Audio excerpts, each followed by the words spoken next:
नमस्कार।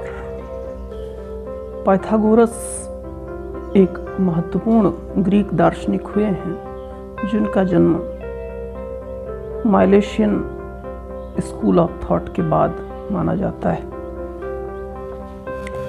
पाइथागोरस मुख्य रूप से रहस्यवादी और वैज्ञानिक विश्लेषण वाले दार्शनिक के रूप में समझे जाते हैं।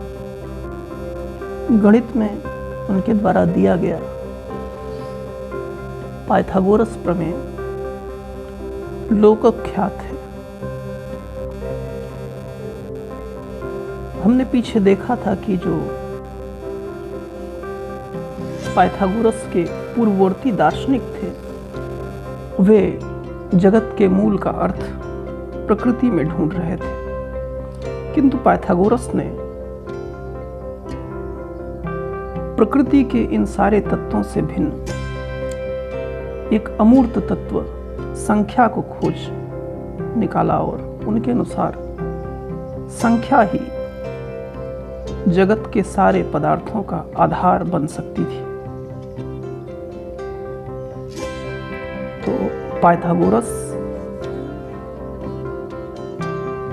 जहां संख्या को प्रविष्ट कराकर एक और अनेक के दार्शनिक सिद्धांत को भी आसानी से सुलझा देते हैं, वहीं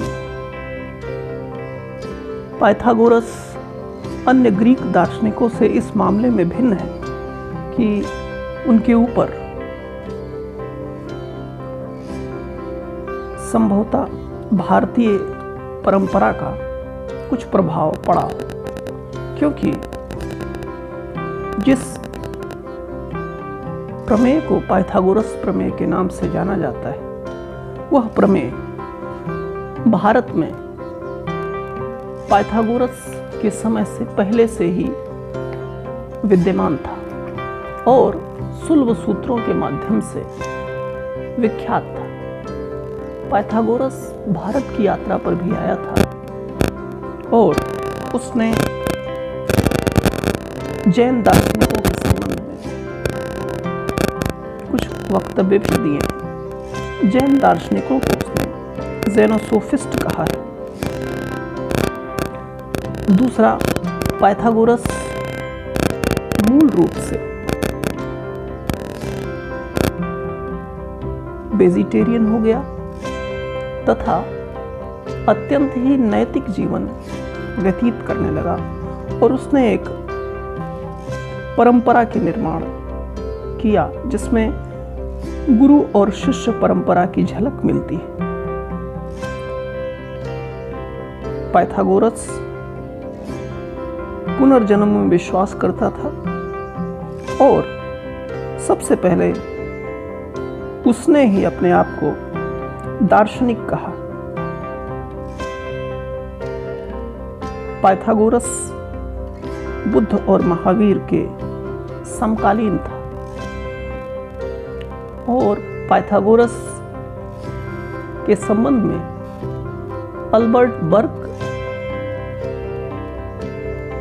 सजेस्ट करते हैं कि पाइथागोरस का जो ये ज्ञान है वो दक्षिण भारत से प्राप्त हुआ ज्ञान है।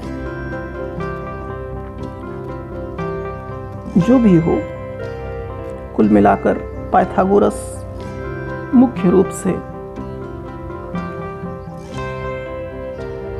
जगत के मूल में संख्या है, इस बात को, इस दर्शन को उसने सामान्य रूप से लोगों के सामने रखा और इसके अलावा उसका जो मुख्य देन है वो देन ये है कि ये जो संपूर्ण जगत है ये जगत किसी अन्य जगत की प्रतिलिपि है।